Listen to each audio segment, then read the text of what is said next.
گناہوں سے مجھ کو، گناہوں سے مجھ کو بچایا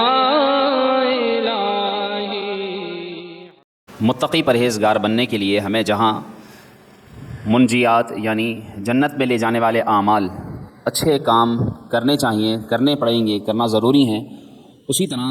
ہمیں مہلکات سے، جو جہنم میں لے جانے والے کام ہیں، جو ہلاک کر دینے والے کام ہیں، ان سے بچنا بھی ضروری ہے، اور وہ ہیں گناہ۔ اور وہ گناہ دو طرح کے ہیں، چھوٹے گناہ اور بڑے گناہ، جن کے متعلق میں نے ذکر کیا کہ یہ 17 کبیرہ گناہ ہیں۔ اب کبیرہ گناہ کی ایک بڑی تفصیل ہے کہ اس کے متعلق علماء نے مختلف تعریفات لکھی ہیں کہ کبیرہ گناہ کس کو کہا جاتا ہے، لیکن اتنا سمجھ لیں کہ اگر انسان نیکی کرے اور ساتھ ساتھ وہ نیکی کرنے کے گناہ نہ چھوڑے، تو پھر ایسی صورت میں یہ ایسے ہی ہے جیسے کوئی گلاس ہے پانی کا، اور اس میں پانی آپ ڈالیں، اوپر سے پانی ڈال رہے ہیں اور نیچے سے سوراخ ہے۔ تو اگر اس مثال کو آپ سمجھنے کی کوشش کریں کہ کتنا بھی اوپر سے آپ پانی ڈال لیں، جب نیچے سے پانی نکلتا رہے گا تو پھر پانی ڈالنے کا اس میں کوئی فائدہ نہیں ہے، وہ پانی بھی ضائع ہوگا، محنت بھی ضائع ہوگی، وقت بھی ضائع ہوگا۔ ایسے ہی آپ اور ہم کتنی ہی نمازیں پڑھ لیں، روزے رکھ لیں، اور بہت ساری عبادات، ذکر و اذکار اور طرح طرح کے صدقہ و خیرات، یہ نیک کام ہم کرتے ہیں اور کریں گے، لیکن اگر اس کے ساتھ ساتھ گناہوں کا سلسلہ جاری رہا، اگر ہم نے گناہ نہیں چھوڑے، تو پھر یاد رکھیے کہ یہ اسی طرح ہے کہ ہماری عبادات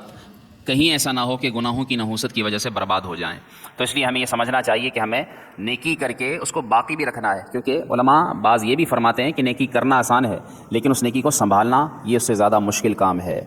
ایسے ہی علماء لکھتے ہیں کہ گناہ کرنا آسان ہے، لیکن گناہ سے بچنا یہ مشکل ترین کام ہے۔ تو اس لیے گناہ سے بچنا یہ بہت ضروری ہے۔ ہمیں گناہوں سے بچنے کے لیے اس کے عذابات پر غور کرنا چاہیے، اس کے نقصانات پر غور کرنا چاہیے۔ قرآن کریم کے اندر اللہ تبارک و تعالیٰ نے جا بجا گناہوں کے نقصانات، عذابات، اس کے متعلق وعیدات تحریر کی ہیں۔ یہ بھی آپ سنیں گے کہ گناہ کبیرہ کہتے کس کو ہیں۔ اللہ تعالیٰ نے ارشاد فرمایا فلما آسفونا انتقمنا منہم، کہ جب انہوں نے وہ کیا، یعنی جن سے اللہ تعالیٰ نے ان کو منع کیا، تو پھر ان پر ہمارا غضب آیا۔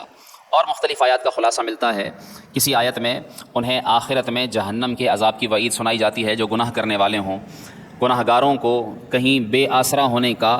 انہیں زجر اور توبیخ کے ساتھ جملہ سنایا جاتا ہے کہ تم بے آسرا ہو جاؤ گے، کیونکہ انسان کا بے آسرا ہو جانا یہ بھی اس کے لیے بہت بڑی سزا ہوتی ہے۔ اور دنیا میں تو انسان بے سہارا، بے آسرا ہو تو شاید یہ دنیا کی زندگی کٹ جائے، لیکن آخرت میں جو بے یار و مددگار ہو جائے گا، اس کا ذرا سوچئے کہ انجام کیا ہوگا، کہ جب اس کو کوئی پوچھنے والا نہ ہو، اس کی کوئی حمایت لینے والا نہ ہو، اس کی کوئی مدد کرنے والا نہ ہو، اس کی کوئی سننے والا نہ ہو، تو ایسی صورت میں اس وقت بڑی تکلیف ہوگی۔ اور یہ عذاب کس کا ہے؟ گناہ کا، کہ گناہ کی وجہ سے انسان آخرت میں بے یار و مددگار چھوڑ دیا جائے گا، اس کا کوئی مددگار، کوئی حمایتی، کوئی اس کے ساتھ ہمدردی جتانے والا نہیں ہوگا، کوئی اس کی مدد کرنے والا نہیں ہوگا، کوئی اس کی پکار سننے والا نہیں ہوگا۔ انسان پکارے کسی کو اور اس کی کوئی پکار سننے والا نہ ہو، اس وقت جو بے بسی اس کو ہوتی ہے، یہ وہی جان اور سمجھ سکتا ہے جس پر یہ بیتی ہو۔ اس لیے یہ باتیں میں آپ کے سامنے اس لیے گوش گزار کر رہا ہوں کہ ہم ابھی سے ان باتوں کی اہمیت کو سمجھیں۔ اور اسی طرح قرآن کریم کے اندر گناہوں کی سزا کے طور پر مسخ ہو جانا سزا کے طور پر بیان کیا گیا ہے، یعنی خنزیر کی صورت میں بدل دیا گیا، بندروں کی صورت میں بدل دیا گیا، اور یوں ہی مختلف دنیاوی عذابات ان پر آئے، جیسے مختلف قوموں پر کسی پر زلزلہ آیا، کسی پر سیلاب آیا، کسی کے اوپر چنگھاڑ کا عذاب آیا، کسی پر آسمان سے پتھر برسے، کسی پر آگ برسی، کسی پر زمین پھٹ گئی اور وہ اس میں دھنس گیا۔ یہ اس طرح کے عذابات یہ گناہوں کے ہی عذابات ہیں۔ یہ تو اللہ کے نبی صلی اللہ علیہ وآلہ وسلم کی ہم پر رحمت ہے کہ اللہ تبارک و تعالیٰ نے امت محمدی کو نبی اکرم صلی اللہ علیہ وسلم کے صدقے عذاب عام سے محفوظ فرما دیا ہے کہ اے نبی صلی اللہ علیہ وسلم وما کان اللہ لیعذبہم وانت فیہم، کہ آپ ان میں ہیں تو اللہ تبارک و تعالیٰ انہیں عذاب عام میں مبتلا نہیں فرمائے گا، یہ آپ کی برکت ہے۔ ورنہ جیسے کسی بزرگ سے کسی نے کہا کہ آپ دعا کریں اللہ تعالیٰ ہم پر آسمان سے بارش برسائے، تو انہوں نے جواب دیا کہ کون سا ایسا گناہ ہے جو پہلی امتیں کرتی تھیں اور تم نہیں کرتے؟ تم تو یہ شکر کرو کہ تم پر آسمان سے پتھر نہیں برستے، آگ نہیں برستی، تم بارش برسنے کی دعا کرنے کی بات کرتے ہو۔ اس لیے ہم غور کریں کہ ہم ایسے کون سے گناہوں میں مبتلا ہیں۔ ہر ایک اپنا بہتر جانتا ہے، اپنے آپ کو اچھی طرح جانتا ہے کہ وہ کیا گناہ کس وقت کرتا ہے اور کس کے ساتھ کرتا ہے، اور جن گناہوں میں وہ مبتلا ہے اس پر اللہ تبارک و تعالیٰ کی اگر پکڑ ہوئی تو پھر وہ جہاں آخرت میں برباد ہوگا، دنیا کے اندر بھی ذلت اور رسوائی کا سامنا کرے گا۔ اسی لیے اللہ تبارک و تعالیٰ نے گناہ کی سزا جو ہے وہ ذلت کے طور پر بھی بیان فرمائی ہے کہ وہ آخرت میں تو ذلت اٹھائے گا، دنیا میں بھی ذلیل ہو جائے گا۔ بسا اوقات ایسا بھی ہوتا ہے کہ گناہوں کی اس پر نحوست یوں آتی ہے کہ وہ کسی کے سامنے ذلیل کر دیا جاتا ہے، اوروں کے سامنے وہ ذلت اٹھاتا ہے۔ ایک گناہ کا عذاب یہ بھی ہوتا ہے کہ اس کے رزق میں تنگی کر دی جاتی ہے، وہ محتاج بنا دیا جاتا ہے، اس اس لیے اللہ تعالیٰ نے قرآن کریم میں ارشاد فرمایا ومن اعرض عن ذکری فإن له معیشۃ ضنکا کہ جو میرے ذکر سے منہ پھیرتا ہے تو اس کے لیے ہم تنگ زندگی کر دیتے ہیں، یعنی پھر وہ کمانے میں محتاج ہے، دوسروں کے ساتھ زندگی گزارتے ہوئے وہ اتنا تنگ دست محتاج فقر کا مظاہرہ کرتا ہے، اس کے اوپر ایسا فقر طاری کر دیا جاتا ہے کہ پھر وہ ہاتھ پھیلانے پر مجبور ہو جاتا ہے۔ تو بسا اوقات یہ بھی گناہ کی سزا ہوتی ہے، اور جہاں اللہ تبارک و تعالیٰ نے قرآن کریم کی مختلف آیات میں یہ بیان فرمایا ہے، ایسے ہی رسول اللہ صلی اللہ علیہ وآلہ وسلم نے بھی اپنی احادیث میں ارشاد فرمایا ہے کہ گناہوں کے ایسے عذابات ہیں، ایسے برے نتائج ہیں کہ جن کی وجہ سے انسان مختلف عذابات کا سامنا کرتا ہے۔ آپ صلی اللہ علیہ وسلم نے ارشاد فرمایا کہ مومن غیرت مند ہوتا ہے، ایمان والا سچا مسلمان متقی پرہیزگار غیرت کرتا ہے، اور اس کی غیرت کیا ہوتی ہے کہ وہ گناہ نہیں کرتا، اور اللہ تبارک و تعالیٰ تم سب سے زیادہ غیرت والا ہے۔ اور اللہ تعالیٰ کے نبی صلی اللہ علیہ وسلم نے ارشاد فرمایا اللہ کی غیرت اس وقت جوش میں آ جاتی ہے، اس کا غضب اس وقت جوش کھاتا ہے کہ جب کوئی شخص گناہ کرتا ہے، جب کوئی گناہ کرتا ہے تو پھر اس کے عذاب کو گویا کہ وہ دعوت دیتا ہے۔ تو اس لیے گناہ کی یہ نحوستیں ہیں۔ آپ صلی اللہ علیہ وسلم نے ارشاد فرمایا انسان گناہ کرتا ہے، اس کے دل پر سیاہ نقطہ لگا دیا جاتا ہے، گناہ کرتا جاتا ہے وہ نقطہ بڑھتا جاتا ہے حتیٰ کہ اس کا دل بالکل سیاہ ہو جاتا ہے، وہ سیاہی گناہوں کی اس کے دل کو ڈھانپ لیتی ہے، غلاف چڑھ جاتا ہے، اور پھر اس کا نتیجہ یہ ہوتا ہے کہ اس کو کوئی اچھی بات بھی سمجھاؤ تو وہ سننے کو تیار نہیں ہوتا۔ جیسے آپ دیکھیں نا کتنے سارے آتے ہیں نماز کے لیے، ان کو پتہ ہے کہ 5 10 15 منٹ ہی تو ہے، ماہ رمضان کا مہینہ ہے، رمضان کے بعد آپ کو کون یہ باتیں بتاتا ہے؟ کیوں کوئی بتائے گا کیسے کہ ہم کسی کے پاس جاتے نہیں، اور جو بتاتا ہے تو اس کی سننے کے لیے تیار نہیں ہوتے۔ تو یہ 10 15 منٹ آج ہمارے لیے بظاہر بڑے مشکل معلوم ہوتے ہیں، لیکن جب اس کا خسارہ ہم دیکھیں گے تو اس وقت معلوم ہوگا، اور اس وقت اندازہ ہوگا کہ ہم کتنا بڑا نقصان کر بیٹھے، کیونکہ انسان کے پاس جو چیز ہوتی ہے اس کی اس وقت ہوتے ہوئے اس کی قدر نہیں ہوتی، جب وہ چیز چلی جاتی ہے پھر اس کی قدر آتی ہے۔ اس لیے انسان کو چاہیے کہ وہ اپنے اس وقت کی اہمیت کو سمجھے اور ان باتوں کی اہمیت کو سمجھنے کی کوشش کرے، اور جب انسان کا دل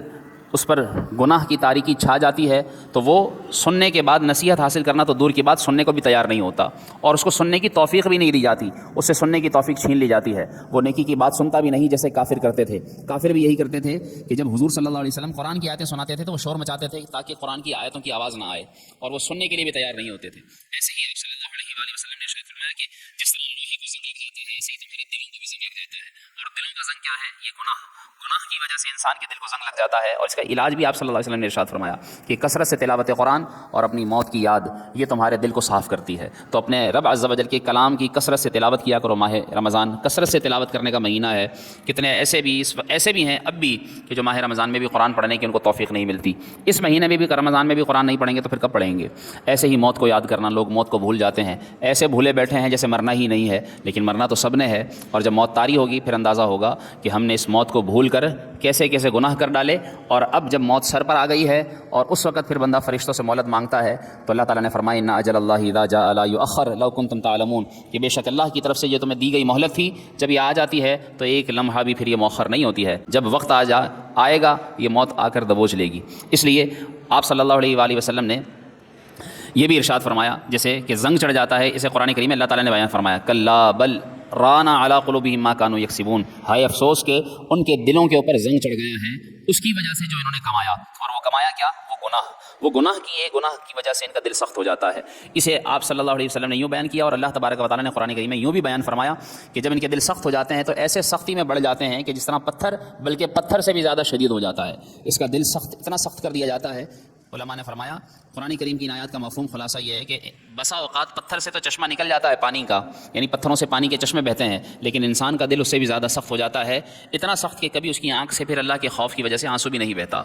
اس سے بھی زیادہ دیکھیے اور سختی کیا ہوگی کہ انسان کا دل پتھر سے زیادہ سخت ہو جائے، اور اس کا سبب، اس کی وجہ کیا؟ گناہ۔ تو یہ گناہوں کی میں آپ کو نحوست کی، اس کی زیادتی کی اہمیت بتانے کی کوشش کر رہا ہوں کہ یہ کتنا زیادہ بری چیز ہے اور ان سے بچنا کتنا زیادہ ضروری ہے۔ اس لیے ہمیں گناہوں سے بچنا چاہیے۔ اور بھی اس کے متعلق کسی صحابی رسول صلی اللہ علیہ وسلم نے آپ صلی اللہ علیہ وسلم سے پوچھا کہ سب سے افضل ہجرت کیا ہے؟ آپ صلی اللہ علیہ وسلم نے ارشاد فرمایا تم گناہ چھوڑ دو، گناہ سے ہجرت کر جاؤ، یہ تمہاری سب سے افضل ہجرت ہے۔ یہاں تک فرمایا کہ سب سے افضل جہاد بھی یہی ہے، کیونکہ ایک ہے جہاد اصغر، ایک ہے جہاد اکبر۔ جہاد اصغر اللہ کی راہ میں لڑنا اور اپنے آپ کو قربان کر دینا، اپنی جان لٹا دینا، اس کو جہاد اصغر قرار دیا گیا، لیکن فرمایا گیا گناہ سے لڑنا، گناہ سے بچنا، اپنے نفس سے جہاد کرنا، یہ جہاد اکبر قرار دیا گیا ہے، یہ سب سے بڑا جہاد ہے۔ تو اپنے آپ کو گناہ سے بچانا یہ سب سے بڑا جہاد ہے۔ اس لیے ان باتوں کو ذہن میں رکھیے، انشاءاللہ باقی گفتگو ان کے متعلق کل آپ کی گوش گزار کی جائے گی۔ اللہ کریم ہم سب کو گناہ سے بچنے اور گناہ سے بچنے کے ساتھ ساتھ ہمیں اللہ تعالیٰ نیکیوں پر استقامت عطا فرمائے۔ عمل کا ہو جذبہ عطا یا